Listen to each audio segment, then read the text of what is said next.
Hello and welcome everybody to 1982. Think about 1982. You have the full library of 70s disco and funk. You have some exciting Star Wars movies coming out. They came out with Star Wars in the late 70s and they're coming out with sequels and the whole world is our oyster. And they came out with this, which is the M85. It's not an M85. It's not their traditional head shape of the M85. They just took a persimmon and they wrote M85 on it.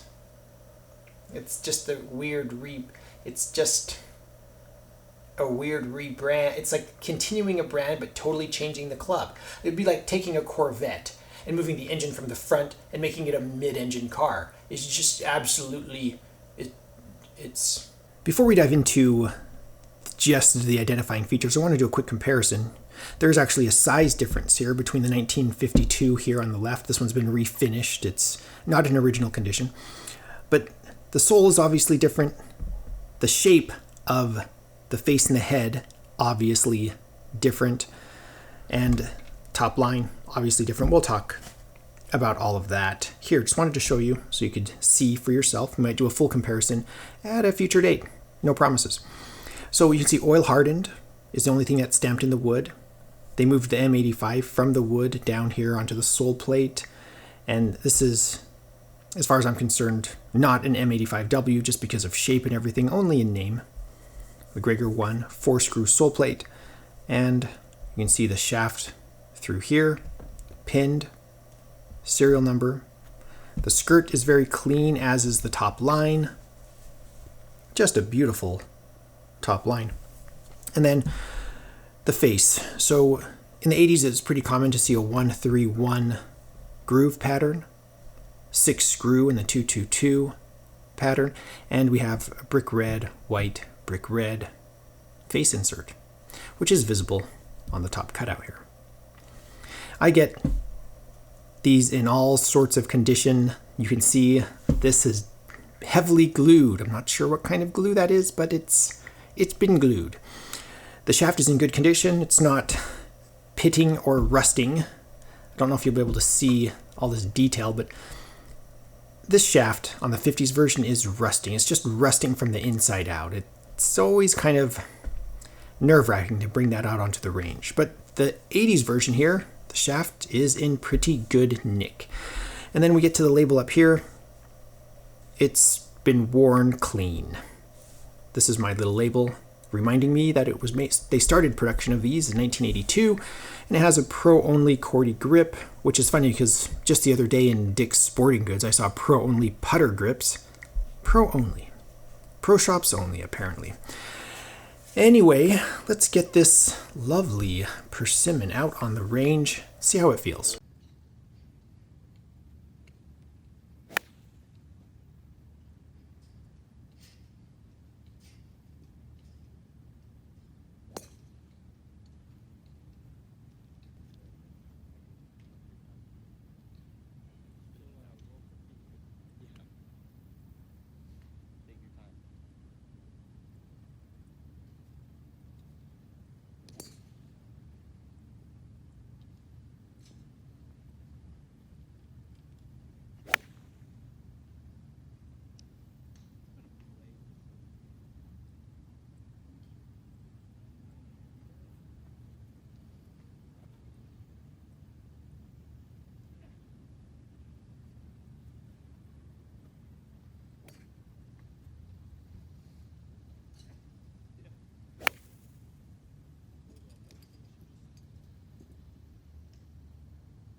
On the range, it felt really good, actually. It felt like I expect a persimmon to feel.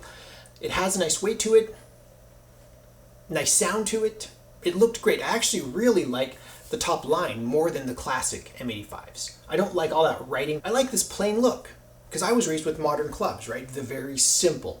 You get the simple Callaway chevron. You get the very simple TaylorMade logo. So to me, this looks beautiful, and I love it. Do I wish it were a little bit bigger? Yeah, I wish it were a little bit bigger, more to the size, and a little bit deeper, more like a 50s M85, which was considered the deep face driver, the mid-deep face driver. So that little nitpick aside, what's wrong with this? It's from the 80s, so it has a reasonable shaft. It's not rusting. It's of more recent construction, and I really think this would do well in a bag. Prices changed so much, but for a long time, these were very affordable. These were something that you could put into your bag and you could actually play, and that's what this channel is about. Taking things out and having fun with them, not just hoarding them and collecting them, right? So to get this out on the course, I don't feel any huge financial obligation. It's not like this is costing me $300, $500 to get a hold of. I can get one of these at the making of this video, prices and availability subject to change, for under $100, which is good. And I have no problem tearing this up. It's not like a masterpiece that everybody's clamoring for. It's just meant to be used, and I'm planning on using it. So hopefully we'll see this in an 80 set. If you want to support the channel, please subscribe. You can always visit my Amazon shop in the links in the description below. I am an Amazon associate. I make proceeds from qualifying purchases. Thank you so much for watching. I am the Vintage Golfer.